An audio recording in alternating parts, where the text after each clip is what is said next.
Shalom. I want to start off by saying Kal Halal Yamla, Yahweh, Ba'ashem, Yahushai, Ba'ashem, Rekah Kodash. Double honors to the elders and apostles of Great Millstone for teaching us the truth and the rule well. Peace and citations unto the Akim that is spread around the four corners of the earth, spreading this word in sincerity and in truth. Shalom to the hopeful elect.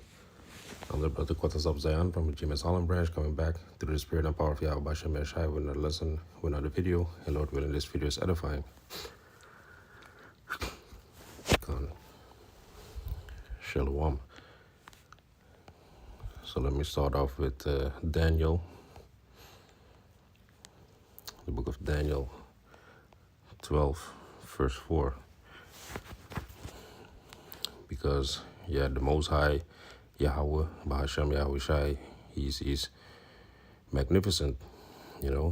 These works are truly unfolding right in front of our eyes. Because I was thinking about how we have all this information on our fingertips, in our phones, and it's all through the spirit and power of Yahweh B'Shem Yahushai that we can see what is happening all across the world, all across the four corners of the earth, the four winds, and it's the Most High's doing. He caused this to happen, that we have all of this information so that the prophets can do their work. So this is Daniel 12, verse 4. But thou, O Daniel, shut up the words and seal the book, even to the time of the end.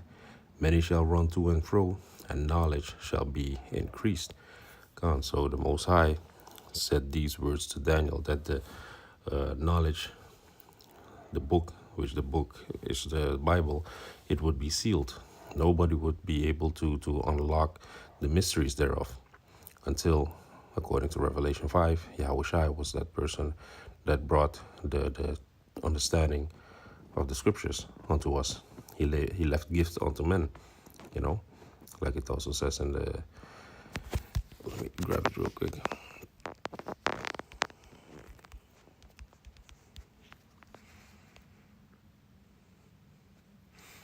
Ephesians 4, verse 8.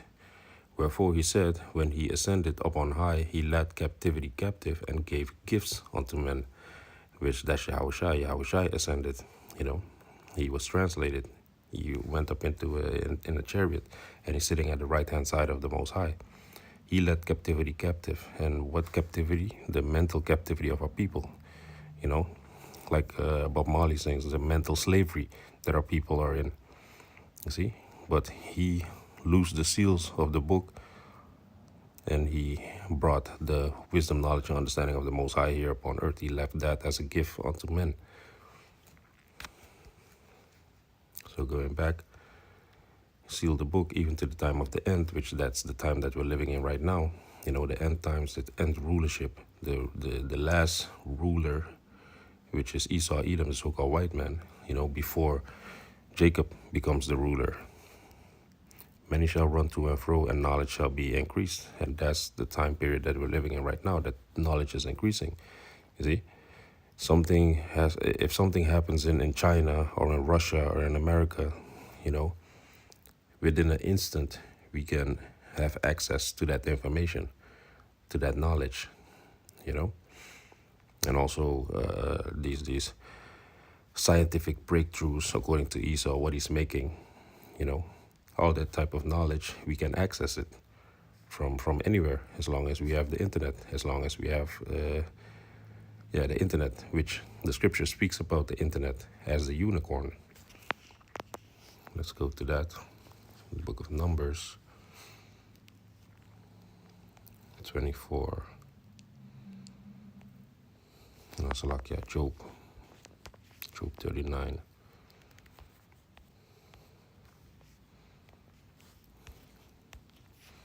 Verse 9 and 10.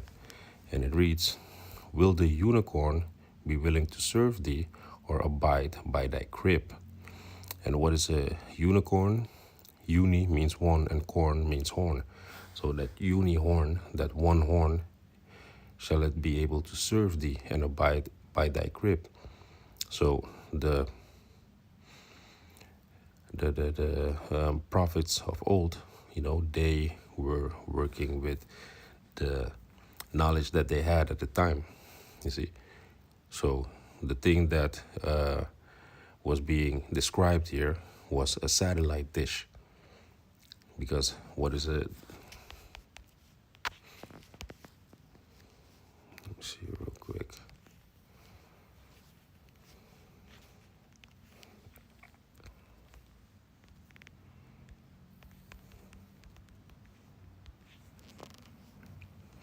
This is a satellite dish. These are the newer ones, but the older ones were like this, with a horn in the middle. So that is what's being described.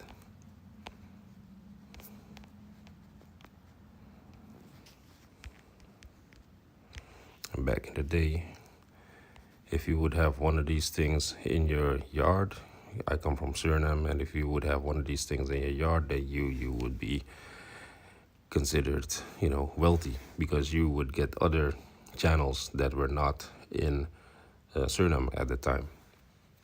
So this is that satellite dish. So that's that unicorn that's being spoken about.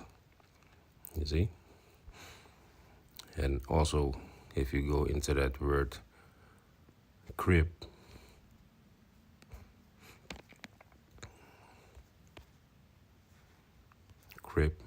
which is abawas, and the outline of biblical usage says crib, manger. What is a manger? A long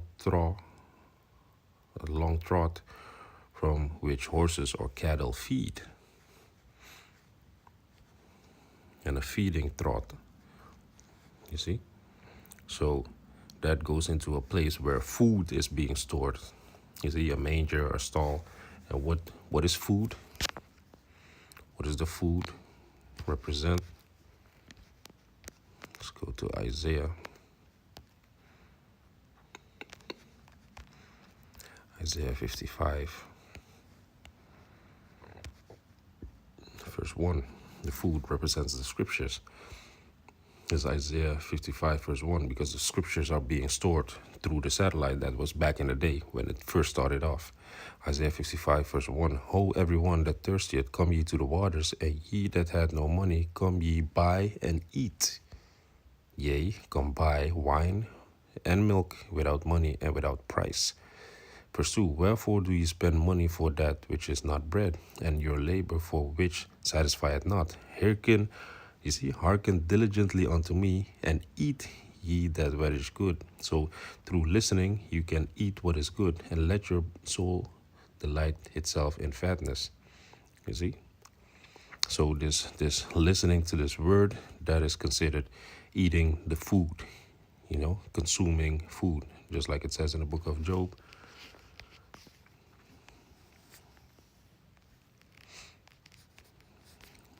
Let me see.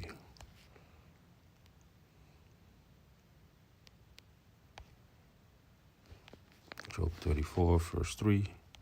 For the ear trieth words as the mouth tasted meat. You see? So the ear consumes word just like how the mouth consumes meat. You see? So that's the food for thought. The food that is being stored in the crib. So going back.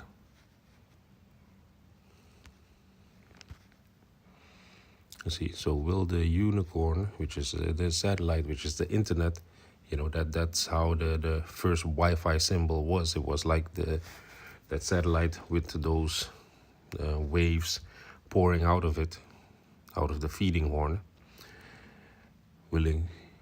So will the unicorn be willing to serve thee? And also the serving, how is the serving being done? Through the feeding horn. You see, that's how the internet was based in the beginning. You see, it was with that dish that the internet came to existence. But now you have all type of different. You don't even have these satellites like how they were back in the day. Now you have these 5G towers, 5G, 6D towers. But this is the origin of it all. So, will the unicorn be willing to serve thee or abide by thy crib? Verse 10, canst thou bind the unicorn which is banned in the Pharaoh, or will he harrow the valleys after thee? So it says, canst thou bind the unicorn? And if you go into that word bind,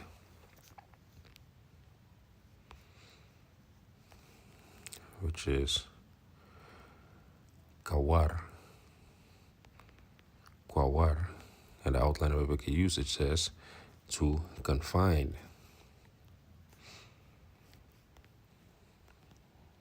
And if you go into that word confine, for example, because that's the word that we're looking for, to keep or restrict someone or something within certain limits, restrain or forbid someone from leaving a place, to confine by to be unable to leave, the borders or, yes, this is it, the borders or boundaries of a place, especially with regards to their restriction, freedom of movement. But the thing is, the confines of your own home, when you are in your home, you are in the confines of your own home. You are in the boundaries. You're on your territory. You see, like it says here, bordering.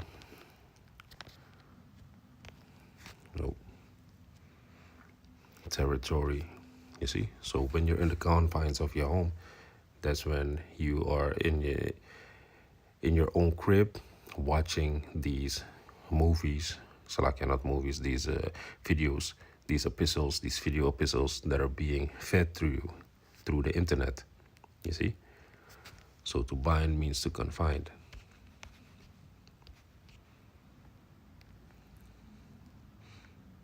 And also the word Pharaoh.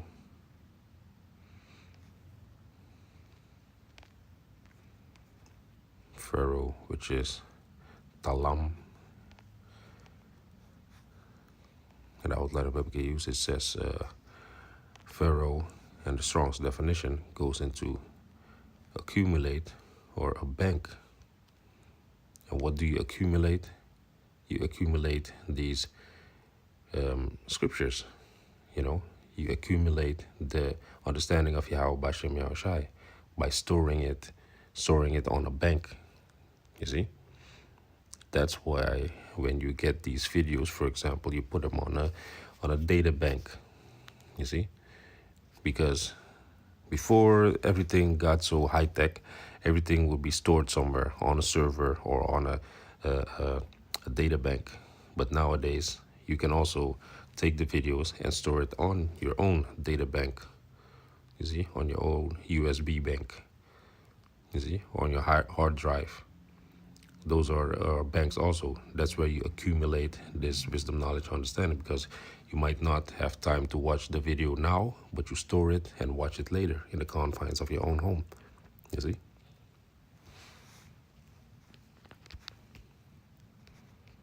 And also the word harrow, which the scripture is, very hard to understand. That's why this scripture is very deep, and through the spirit and power of Yahweh Bashem Yahushai, the elders and apostles broke it on down unto us, and now we're breaking it down to you, which harrow goes into sadat, which the outline of biblical usage says to harrow, and the Strong's definition says to harrow a field, to break cuds. And what is a cud? A cud is a lump of earth or clay. A stupid person. A coarse cut of meat from the lower neck of an ox, but it goes into a lump of earth, and a stupid person, basically a fool, and somebody that's acting like a fool. And what is the foolish things that are being spread right now? It also goes into a lump of earth and clay, but this is also a good analogy. You see that these cuds that are being spread, which is basically, you have to see it like the analogy of a cud is these lies that are being told unto us, unto our people. What is, for example, a hell of a lie that they told us, that Caesar Borgia that he is the Messiah and that he is the Son of the Most High. Well, in actuality, he is the so-called white Jesus that you see, that is Caesar Borgia, you see, that is being fed to our people, that is being given unto our people, you see, to stupefy our people, to keep our people down and dumb. You see, those things are the cut by figure of speech, those lies. And what do we do?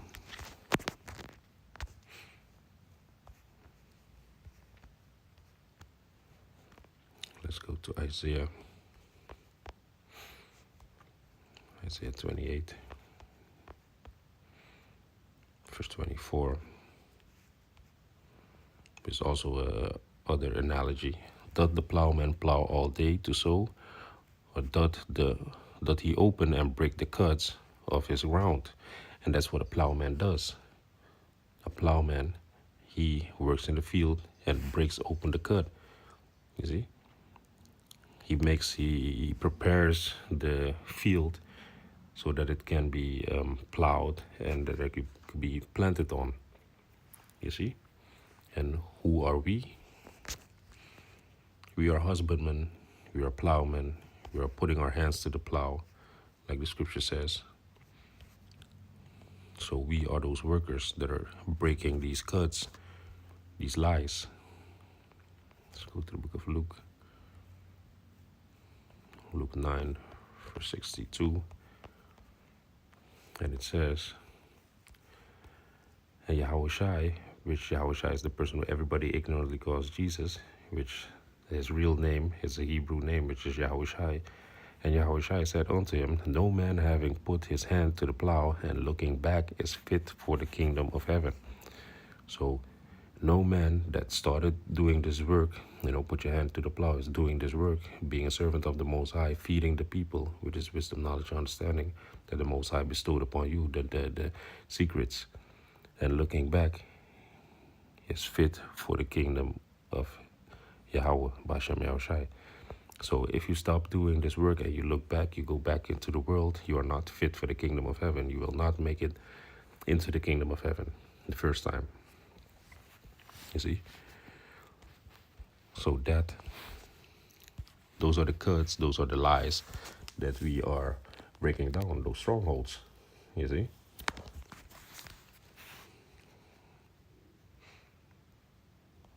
So let me get another scripture.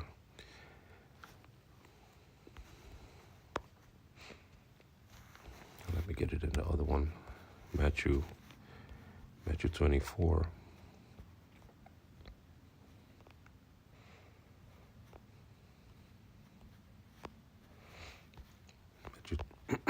Matthew 24, verse 14. And it reads, and this gospel of the kingdom shall be preached in all the world for a witness unto all nations, and then shall the end come. So the Most High created the internet. He created the internet as a tool to do the heavy lifting, to do the heavy plowing for us. You see, that's the tool that the Most High created, and then afterwards, or then he gave it to the elders and apostles, which first started on YouTube, you see?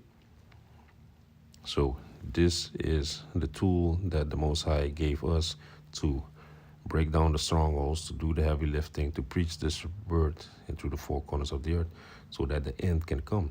Because the unicorn, the internet, that's that powerful tool that the Most High put in place.